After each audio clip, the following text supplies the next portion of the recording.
श्री सूरदास जी महाराज नित्य पद रचना करके गायो करते और दर्शन के समय श्री गिरिराज जी में ऊपर श्रीनाथ जी के मंदिर में जाकर के सेवा कियो करते और ठाकुर जी खिड़की से निकल करके दौड़ के जाते सूरदास जी की कुटिया में।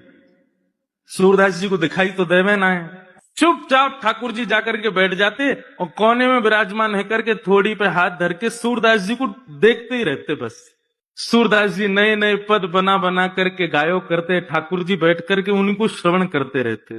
अच्छा एक बात बताऊं, पता तो सूरदास जी को भी है कि ठाकुर जी आते हैं। तो जैसे ही गुसाई जी आरती करके बाहर गए, कपाट बंद गए, श्यामा श्याम दोनों बेलग गए। किशोरी जी बोली मैं सबरी सच्चाई बताऊंगी गुसाई जी को। बोलो कहा बताओगी? बोले सब झूठ बोलो तुम सपने अपने के कि मधुमंगल श्री रामा मो पता तुम कहीं खिड़की तक निकल के जाओ कोई के पास और मो सब पता मैं गुसाई जी को बताऊंगी। ठाकुर जी चरण श्री जी मान जाओ, मत बताइयो, तुम जो कहोगी सो करूंगो, मत बताइयो। किशोरी जी बोली एक शर्त है। बोले तुम जो कहोगी सो करूंगो, तुम बताओ कहाँ करना है। श्री जी बोली कल ते मैं चलूंगी संग में तुम जहां जाओ मां मुंह को लेके चलो। ठाकुर जी बोले जे ना है सके। बोले चो ना है सके? बोले आप बड़ी बड़ी करुणामयी है, बड़ी दयालु है, मैं तो जाऊं बा बेचारे लोग भक्तन ते मिल मिला के आ जाऊं, उनके बेचारे इनके दीन दुखन को देख करके सब कुछ दे दोगी उन्हें, या हमारे मैं आपको अकेले छोड़ के जाऊं यहीं पे, आप मत चलियो। श्री जी बोली तो ठीक है मैं गुसाई जी को बता रही हूं। ठाकुर जी बोले ना ले जाऊं तो ये गुसाई जी को बता देंगे और गुसाई जी को पता चल गई तो गुसाई जी मेरो आनो जानो रुकवा देंगे। ठाकुर जी बोले आपकी एक शर्त मैं मानूंगा और एक शर्त आप मेरी मानो। बोले कहा? बोले मौन जाओगी मौन आओगी, कछु नहीं कहोगी ना करोगी वहां पे।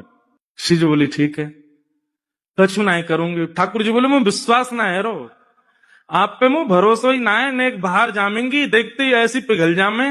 बोले ना है मैं बिल्कुल ऐसे रहूंगी आपकी जैसी, जैसी जाऊंगी वैसी आ जाऊंगी। ठाकुर जी बोले ठीक है। दूसरे दिन ठाकुर जी श्री जी को लेकर के गए। कैसे कैसी कृपा सूरदास पे।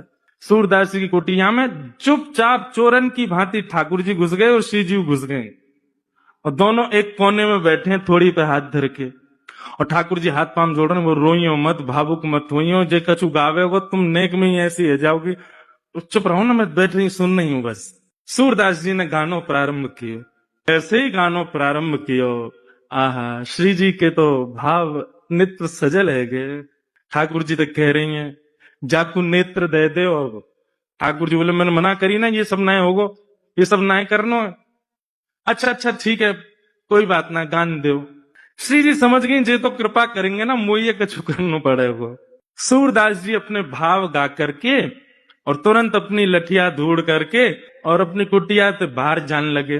ठाकुर जी बोले चलो श्री जी अब समय है गयो, हम भी मंदिर चलें, गुसाई जी अभी कपाट खोल देंगे, आरती होएगी, व्यवस्थित रहना पड़ेगा। श्री जी बोली अभी तो समय है, ये सूरदास बेचारो अकेलो जा रहा है आगे आगे, या कि नहीं पीछे पीछे चल के देखो तो सही जाएगा कहाँ। ठाकुर जी बोले मैं तुम तो पहले ही मना कर रहा हूं, ये सब मत करियो। श्री जी बोली अब नेक देर की बात हो रही है, चल दो या कि संग। सूरदास जी आगे आगे चल रहे हैं, पीछे श्यामा श्याम दोनों निहारते हुए चल रहे हैं। तभी एक बहुत गहरो गड्ढो आयो सामने। सूरदास जी जब गड्ढा की तरफ जान लगे, जैसे ही जान लगे श्री जी बोली अरे अरे ये देखो गड्ढा में गिर जाएगो, अरे याकू जल्दी जाके रोको। ठाकुर जी कह रहे नहीं श्री जी बिल्कुल नहीं, वाकू गिरन दो, अपने आप संभलेगो, तुम बिल्कुल मत जाओ। अरे तुम कैसे हो बेचारो, गिरवे वारो वाकू लग जाएगी वाके। दोनों में ऐसी बात चल रही, इतने में सूरदास जी गिर गए। ठाकुर जी बोले जल्दी चलो मंदिर खुलवे को समय है क्यों। श्री जी बोली पहले याकू बाहर निकालो, ये जब बाहर आ जाएगा तब जाऊंगी। ठाकुर जी बोले देखो मान जाओ। बोले ठीक है तुम अकेले चले जाओ, मैं तो ना जा रही, मैं तो याकू निकाल के जाऊंगी। अब श्री जी के बिना ठाकुर जी कैसे जाएं। ठाकुर जी बोले मैं तो पहले ही मना कर रहा हूं, मत चलो, मानो ना हो, मैं तो जानू ना आपकी बातन ने, ऐसी कृपा कर दें कोई पे भी। बोले कोई पे भी? सूरदास है। बोले मैं जानू पर अब यहाँ पे अभी कृपा ना करनी, कछु दिना और याकू ऐसे ही रहने दो। श्री जी बोली ना मुंह पे ना देखो जा रहो, अब ऐसा हो जाएगा या बिना कृपा किए गए तो श्रीनाथ जी के आधे नेत्रन में आंसू ही रहेंगे, श्री जी रुदन करती रहेंगे। बोले मैं सुख से विराजनो चाहूं, वाकई नहीं, पहले आप कृपा करके चलो। श्री जी ने अपनी चुनरी दी और ठाकुर जी ने अपनी कारी कमरी वहां में बांध दी और ऊपर से ठाकुर जी वह गड्ढा में चिल्ला के कह रहे बाबा बाबा शब्द सुनते ही सूरदास जी के तो रोंगटे खड़े है गए। बोले जे कौन बोल रहा है? अरे कौन है भैया? अरे बाबा मैं हूं, यहीं पास के गांव को हूं, गोपाल। बोले अच्छा भैया कहा कह रहे हो? बोले आप गिर गए हो, मैं आपकी मदद कर दूं, बाहर आ जाओ। सूरदास जी बोले कैसे आऊंगा बाहर भैया, मैं तो बहुत गहरो गिर गए हो। ठाकुर जी बोले मैंने अपनो पटका डाल दियो बाबा, बाकू पकड़ लियो, पकड़ के ऊपर आ जाओ। सूरदास जी ढूंढने लगे, तभी हाथ में पटका आयो। सूरदास जी ने जैसे ही वो पटका पकड़ो, कारी कमरी पकड़ी और ऊपर चढ़ने लगे, तो नासिका के पास जाती वह कारी कमरी में थे ठाकुर जी के श्री अंग की सुगंध, जो आज सुबेरे सुबेरे श्रृंगार के दर्शन में श्रीनाथ जी में जो इत्र प्राप्त भयो, वह की सुगंधी और कारी कमरी की सुगंधी एक सी है। सूरदास जी बोले जे सुगंधी तो सुबह सुबह गुसाई जी ने दही मोहे श्रृंगार के बाद, यह पटका में तो कैसे आ रही है? सूरदास जी के मन में संशय नहीं आया कि कोई और होगा, तुरंत विश्वास प्रकट हो गया श्याम सुंदर ही है। और मानो कमर कसले ही हो, बोले आज सूरदास छोड़ना ना है इनको, बड़ी मुश्किल से आए आज तो पकड़ना है। ऊपर आने लगे सूरदास। यहाँ ठाकुर जी श्री जी की चुनरी ते कारी कमरी बंदी भई है, और ठाकुर जी श्री जी की चुनरी पकड़ के खड़े हैं, और ठाकुर जी की कमर पकड़ के श्री जी खींच रही हैं पीछे, और सूरदास बाहर आ रहे हैं। सूरदास जी जैसे जैसे बाहर आ रहे हैं, नेत्रन में आंसू आ रहे हैं, लेकिन पी रहे हैं। बोले आज बाबू को ना होनो, आज तो चतुराई दिखानी है। और जैसे ही महाराज सूरदास जी निकल के बाहर आए, जानबूझ के सूरदास जी ने ऐसा नाटक किया कि मानो गिर गए हों, और जोड़ते आगे की तरफ गिरवे को भय। ठाकुर जी तो पीछे हट गए, श्री जी वहीं रह गई, जो श्री जी के चरणन में जाके गिरे, सोई चरण पकड़ लिए सूरदास जी ने। अब सूरदास जी के हाथ में जैसे ही श्री जी के चरण आए, ठाकुर जी ने श्री जी को हाथ पकड़ो, जोड़ते बोले पीछे हटो। अब पीछे श्री जी हटी तो श्री जी के पामन को नूपुर सूरदास जी के हाथ में रह गए। सूरदास जी ने चुपचाप छुपाए के यहीं धर लियो। ठाकुर जी बोले श्री जी जल्दी चलो, मंदिर खुलवे बारो, गुसाई जी अभी मंदिर खोल देंगे। श्री जी चलन लगी तो बोली जय जय, मेरे एक नूपुर की ध्वनि ना आ रही, कहीं गिर को दिखे। ठाकुर जी बोले दूसरा दिलवाए दूंगो, अब चलो जल्दी। श्री जी बोली ना मुंह को तो वही चाहिए। ठाकुर जी बोले यही मारे ना लेके आ रहा हूं आपको। अब पीछे मुड़ के देखिए तो सूरदास जी वह नूपुर को ऐसे कान से लगाए करके वह की ध्वनि सुन रहे हैं, देख तो सके ना है, वह की कोमलता को अनुभव कर रहे हैं। वह बाबा के पास में जय जय वहीं चलो। ठाकुर जी बोले अब यही पर रहने दो, मैं दूसरी दिलाई दूंगा तुम्हें, अब चलो जल्दी, मंदिर में खुल जाएगा नहीं तो। बोले ना मुंह को तो यही चाहिए। बाबा हाँ रे भैया कौन है? बोले मैं ही हूं गोपाल, अब ही जाने आपको बाहर निकारो। अच्छा भैया कहे कहा बात है? बोल बाबा मेरे संग मेरी सखी आई, बाको नूपुर गिर गयो, आपने दल लियो अपने पास, बाकू दे दो। सूरदास जी बोले जे नूपुर? बोले हम बे। बोले जे तो वाको है जो मेरे मुंह को निकारवे आयो का। बोले बाबा मैं वही तो हूं। बोले मोहे का पता भैया तू वही है, मुझे दिखाई तो देवे ना है। अरे बाबा मान जा जी हमारो ही नूपुर है। बोले अच्छा तेरी सखी के पास एक नूपुर होगा, एक नूपुर तो मेरे पास है।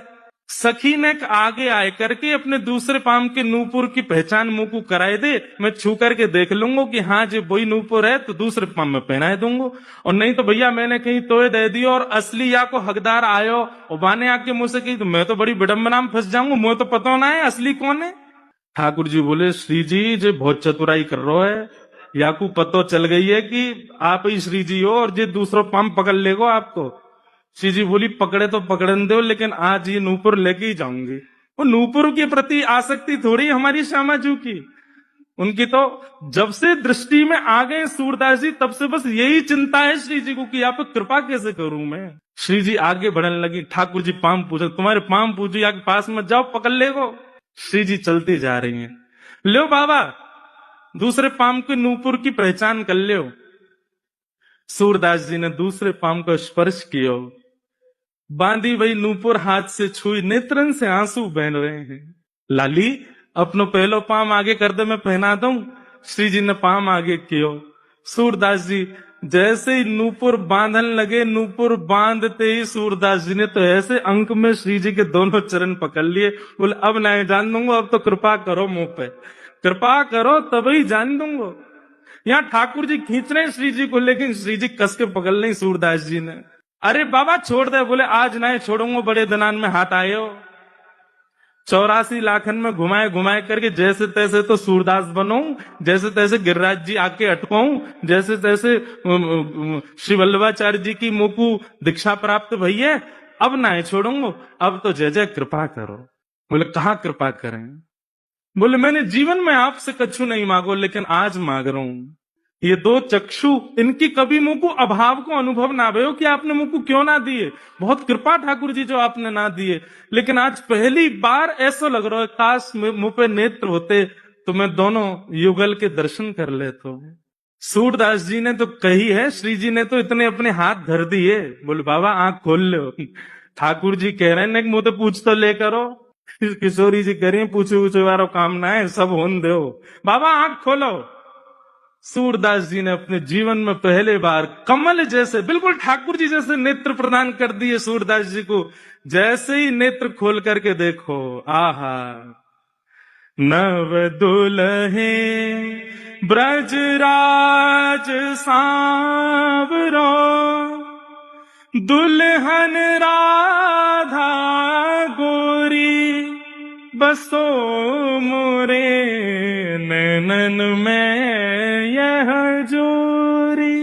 यही गिरिराज जी की तलेटी में दोनों युगल खड़े हैं, एक दूसरे के गले में गलवैयां डाले और सूरदास जी दर्शन कर रहे हैं।